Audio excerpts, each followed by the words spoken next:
بسم اللہ الرحمن الرحیم۔ عربی کا معلم الدرس الرابع عشر فعل کے پارٹ 1 میں خوش آمدید۔ آج کے سبق کے اندر ہم فعل کے متعلقہ کچھ احکام و مسائل پڑھیں گے۔ پہلا مسئلہ حضرت یہ بتا رہے ہیں کہ فعل اصل میں دو قسم کا ہوتا ہے۔ اصل جو ہم کہتے ہیں نا کہ فعل یعنی کام کرنا، عربی کے اندر یہ دو قسم پر ہوتا ہے، ایک ماضی اور اسی طریقے سے دوسرا حضرت فرما رہے ہیں مضارع۔ اچھا، اس میں اردو میں اور عربی میں تھوڑا سا فرق ہے۔ اردو میں تو یہ ہوتا ہے نا کہ ایک زمانہ ماضی کے اندر فعل ہوتا ہے اور ایک زمانہ حال کے اندر فعل ہوتا ہے اور ایک زمانہ مستقبل کے اندر فعل ہوتا ہے۔ عربی کے اندر حال اور مستقبل دونوں کے لیے ایک ہی لفظ استعمال کیا جاتا ہے جس کو کہا جاتا ہے مضارع۔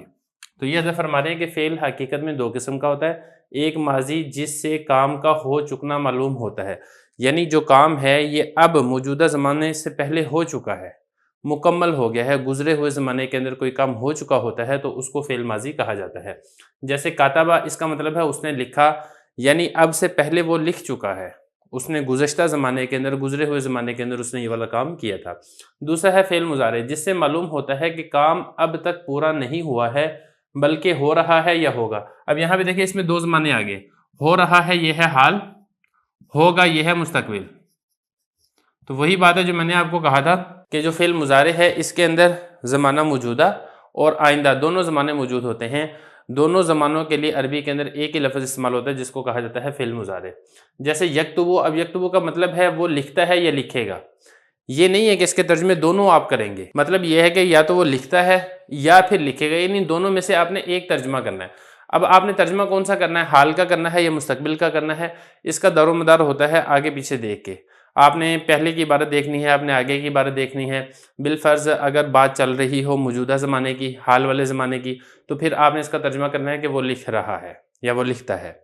لیکن اگر بات چل رہی ہو مستقبل کی، گزشتہ جتنی پیچھے جو تذکرہ چل رہا ہے وہ آئندہ زمانے کے متعلقہ اس کے اندر بات چل رہی ہے، تو پھر اگر یکتبو کا لفظ آ گیا ہے تو پھر آپ نے لکھتا ہے یہ ترجمہ نہیں کریں گے آپ، بلکہ آپ اس کا ترجمہ کریں گے مستقبل والا، یعنی وہ لکھے گا۔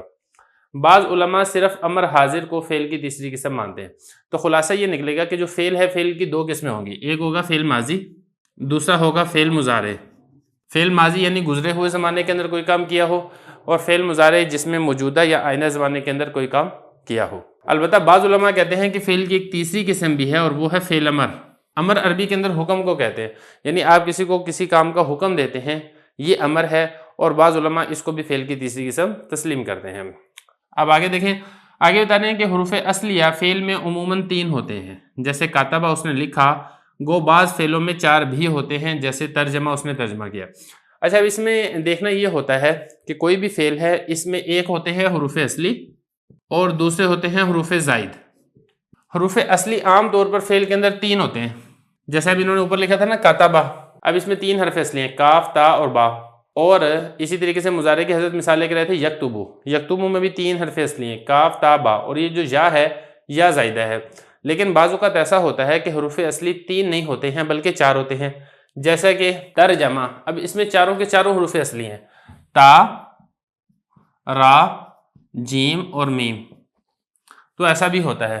تو بہرحال یہ ایک مکمل ایک طریقہ ہوتا ہے وزن نکالنے کا، آگے چل کے بھی انشاءاللہ بات آ جائے گی۔ لیکن اگر آپ نے حرف اصلی معلوم کرنے ہیں، حروف زائد معلوم کرنے ہیں اور وزن کیسے نکالیں، اس کے لیے ایک مستقل ہمارا سبق ہے، علم و صرف کی پلے لسٹ میں آپ کو مل جائے گا۔ اگر آپ کو نہ ملے تو آپ کمنٹ کر کے بھی وہ سبق لے سکتے ہیں۔ آگے فرمانے کہ لفظ کے حروف اصلیہ کو مادہ کہتے ہیں، جیسے کہ میں نے آپ کو بتایا تھا کہ کچھ حروف ہوتے ہیں وہ اصلی ہوتے ہیں اور کچھ حروف ہوتے ہیں جو زائد ہوتے ہیں۔ تو جو کسی فعل کے اندر یا کسی لفظ کے اندر اس کے اصلی حرف ہوں گے، آپ نے اس کو عربی کے اندر مادہ کہنا ہے۔ اب فعلوں میں ماضی کا صیغہ واحد غائب ہی ایک ایسا لفظ ہے جس میں محض مادے کے حروف رہتے ہیں۔ دیکھیں، جتنے بھی آپ کو فعل ملیں گے، چاہے وہ فعل ماضی کے 14 فعل ہیں یا فعل مضارع کے 14 فعل ہیں، ان میں آپ کو حروف اصلی کے ساتھ ساتھ حروف زائد بھی ملیں گے۔ تو ہمیں پتہ کیسے چلے گا کہ کون سا حرف اصلی ہے اور کون سا حرف زائد ہے؟ تو اس کی پہچان کا طریقہ یہ ہے کہ جو فعل ماضی کا جو پہلا صیغہ ہے واحد مذکر غائب، یہ واحد فعل ہے جس کے اندر صرف حروف اصلی ہی ہوتے ہیں، حروف زائد نہیں ہوتے ہیں۔ تو اگر آپ نے کسی لفظ کا، کسی فعل کا مادہ نکالنا ہے تو آپ فعل ماضی کا پہلا صیغہ، یہ پہلا لفظ آپ اس کو کہہ سکتے ہیں، عربی میں لفظ کو صیغہ کہا جاتا ہے۔ آپ پہلا صیغہ دیکھیں اور آپ اس کے حروف دیکھیں، اس کے جو حروف ہوں گے وہ اس کے اصلی حروف ہوں گے اور آپ وہیں سے اس کا مادہ معلوم کر سکتے ہیں۔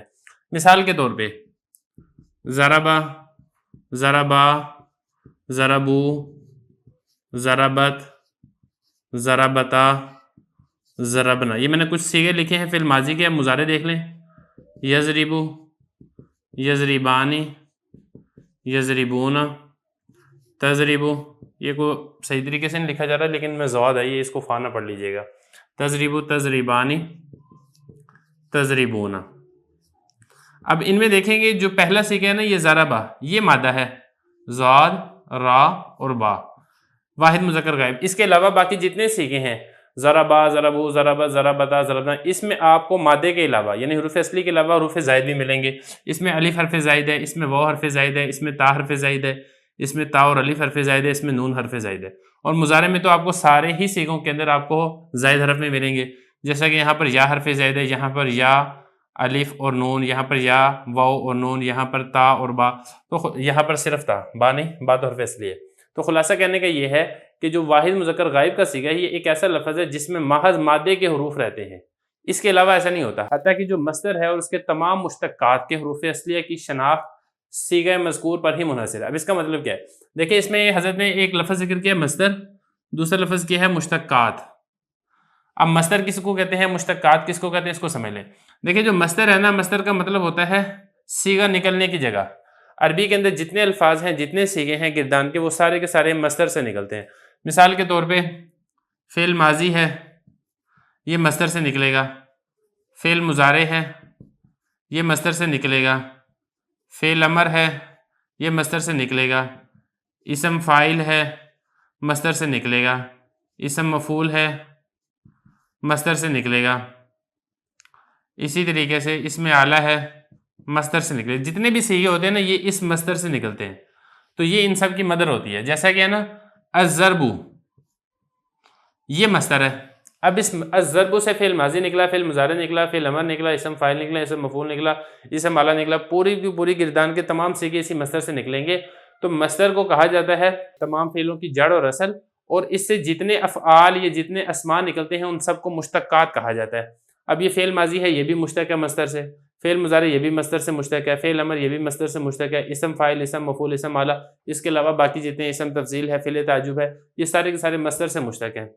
تو مصدر اور اس کے تمام مشتقات، ان کے حروف اصلیہ کی شناخت بھی صیغہ مذکور پر ہی منحصر ہے. حتیٰ کہ بتانا یہ چاہ رہے ہیں کہ مصدر کے اندر بھی صرف ایسا نہیں ہوتا کہ مصدر میں بھی صرف حرف اصلی ہی ہوں. مصدر کے اندر بھی حرف اصلی کے علاوہ حرف زائد بھی ہو سکتے ہیں. مثال کے طور پہ یہاں پہ تو صرف حرف اصلی ہیں، لیکن اگر آپ دیکھیں نا الدخول، یہ مصدر ہے. اب فعل ماضی ہے داخلہ، واحد مذکر غائب. اب فعل ماضی میں آپ کو پتہ چل گیا دال ہے، خواہ ہے اور لام ہے، تمام کے تمام حروف اصلی ہیں، صرف مادہ ہے. لیکن مصدر میں اگر آپ دیکھیں گے تو واو بھی آ رہا ہے جو کہ حرف زائد ہے. تو بتانے چاہ رہے ہیں کہ مصدر اور تمام مشتقات کے حروف اصلیہ کی شناخت یعنی پہچان صیغہ مذکور پر ہی منحصر ہے. صیغہ مذکور یعنی فعل واحد مذکر غائب اسی پر ہی منحصر ہے. جب تک آپ کو فعل واحد مذکر غائب صیغہ معلوم نہیں ہوگا، آپ کو کسی بھی باب کے آپ کو حروف اصلیہ معلوم نہیں ہو سکتے ہیں. اس لیے اگر معنی مصدری بتلانے کے لیے اسی صیغے کو لکھیں تو مناسب ہوگا. یہاں پہ آگے جو ہے حضرت ایک الگ بات ذکر کر رہے ہیں. حضرت بتانا یہ چاہ رہے ہیں کہ جو دیکھیں مصدر ہے نا، مصدر کے اندر ایک معنی مصدری ہوتا ہے. معنی مصدری کس کو کہتے ہیں؟ جیسے الضرب ہے نا، اس کا مطلب ہے مارنا. معنی مصدری یہ وہ معنی ہوتا ہے جو مصدر کے تمام مشتقات کے اندر پایا جاتا ہے. جیسے ہے نا مصدر الضرب ہے، اب اس کا معنی ہے مارنا. اب مارنے والا معنی آپ کو فعل ماضی میں بھی ملے گا، ضربہ اس نے مارا. آپ کو فعل مضارع میں بھی ملے گا، یضرب وہ مارتا ہے.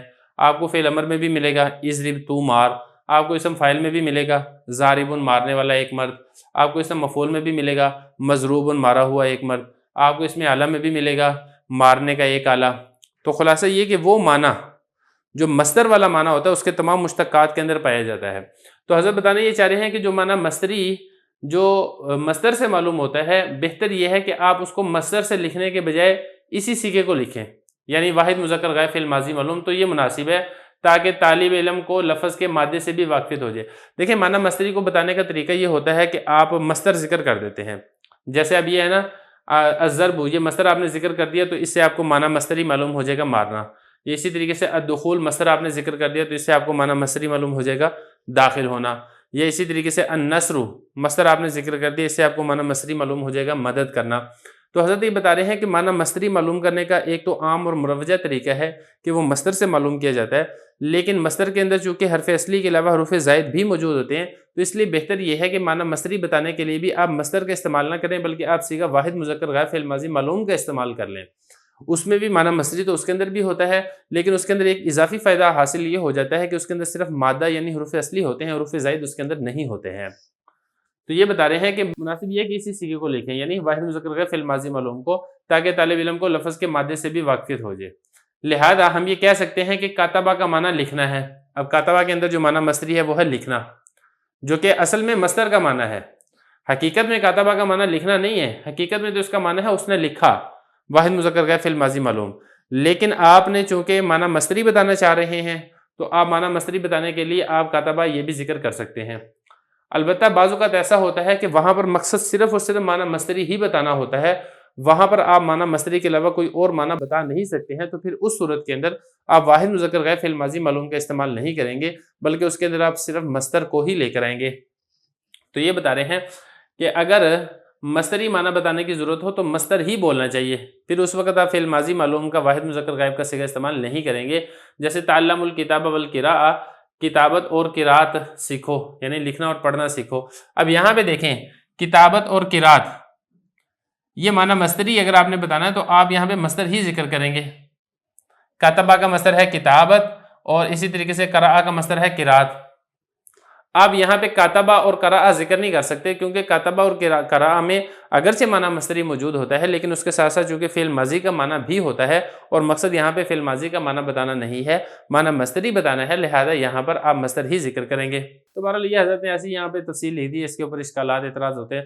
خلاصہ یہ ہے کہ آپ نے معنی مصدری بتانا ہے تو آپ اس کو مصدر ذکر کریں، اور اگر آپ نے فعل ماضی معلوم کا اگر آپ نے معنی بتانا ہے تو آپ وہاں پہ فعل ماضی معلوم ذکر کریں۔ تو بہرحال یہ ساری بات کہنے کی ضرورت نہیں تھی، لیکن بہرحال حضرت نے ذکر کر دیا تو اس لیے میں نے آپ کو یہاں پہ سمجھا دی ہے۔ تو ابتدائی طالب علم کے لیے اس کو سمجھنا تھوڑا مشکل ہوتا ہے، اس کو بار بار ذرا ریپیٹ کریں گے، پھر انشاءاللہ آگے چل کے مزید مشق آ جائے گی، تو پھر اس کو اچھی طریقے سے سمجھ میں آ جائیں گے۔ آگے بتا رہے ہیں کہ سے حرفی ماضی معروف صیغہ واحد مذکر غائب فعل، فاعلہ یا فاعولہ کے وزن پر ہوتا ہے۔ اگلا مسئلہ حضرت یہ بتا رہے ہیں کہ جو فعل ہے نا، فعل کی اصل میں دو قسمیں ہوتی ہیں، ایک ہوتا ہے ثلاثی اور ایک ہوتا ہے رباعی۔ ثلاثی کا مطلب ہوتا ہے 3 حرفی، اور رباعی کا مطلب ہوتا ہے 4 حرفی۔ مطلب یہ کہ ثلاثی میں جو واحد مذکر غائب فعل ماضی معلوم کا صیغہ ہے اس میں 3 حرف ہوں گے، اور رباعی کا مطلب یہ ہوتا ہے کہ فعل واحد مذکر غائب فعل ماضی معلوم کا صیغہ اس کے اندر 4 حرف ہوں گے، یہ مطلب ہوتا ہے ثلاثی اور رباعی کا۔ پھر ثلاثی کی مزید آگے 2 قسمیں ہوتی ہیں، اسی طرح رباعی کی بھی، ایک ہوتا ہے ثلاثی مجرد، دوسرا ہوتا ہے ثلاثی مزید فی۔ اسی طریقے سے رباعی مجرد اور رباعی مزید فی۔ مجرد کا مطلب یہ ہوتا ہے واحد مذکر غائب فعل ماضی معلوم میں صرف 3 حرف ہی ہوں گے، 3 حرف کے علاوہ کوئی اور حرف زائد نہیں ہوگا، مجرد یہ اس کا معنی ہے۔ اور مزید فی کا مطلب یہ ہوتا ہے کہ 3 حرف کے علاوہ کچھ اضافی حرف بھی ہوتے ہیں جو کہ زائد ہوتے ہیں۔ تو بتانے یہ چاہ رہے ہیں کہ اگر ماضی معروف سے حرفی ہے یعنی ثلاثی ہے اور ثلاثی مجرد ہے، تو پھر اس کا صیغہ واحد مذکر غائب یا تو فعلہ کے وزن پر ہوگا، یا فاعلہ کے وزن پر ہوگا، یا فاعلہ کے وزن پر ہوگا۔ فعلہ، اب اس کو بھی تھوڑا سا سمجھ لیں، دیکھیں جو مادہ ہوتا ہے، یہ جو حروف اصلی ہوتے ہیں، حروف اصلی بتانے کے لیے عرب کے لوگ نا یہ 3 حرف کا استعمال کرتے ہیں، ان میں سے ایک ہے فا، دوسرا ہے عین اور تیسرا ہے لام۔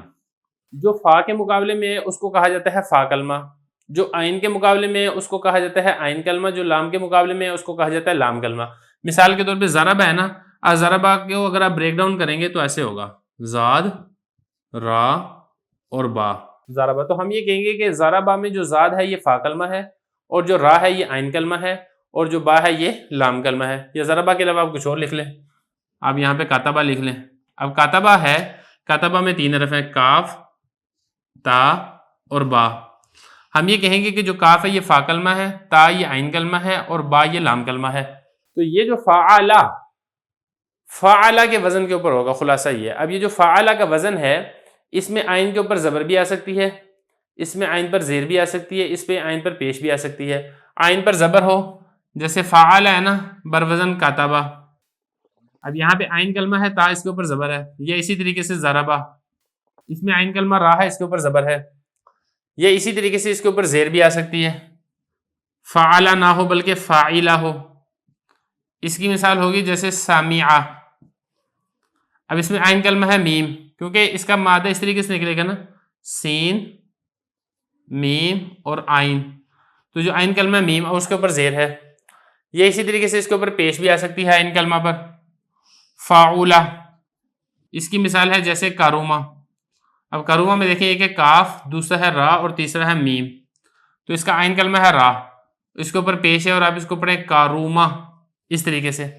تو یہ بتا رہے ہیں کہ 6 حرفی یعنی 3 حرفی ماضی معروف واحد مذکر غائب فعلا فاعلہ یا فاعولہ کے وزن پر ہوتا ہے.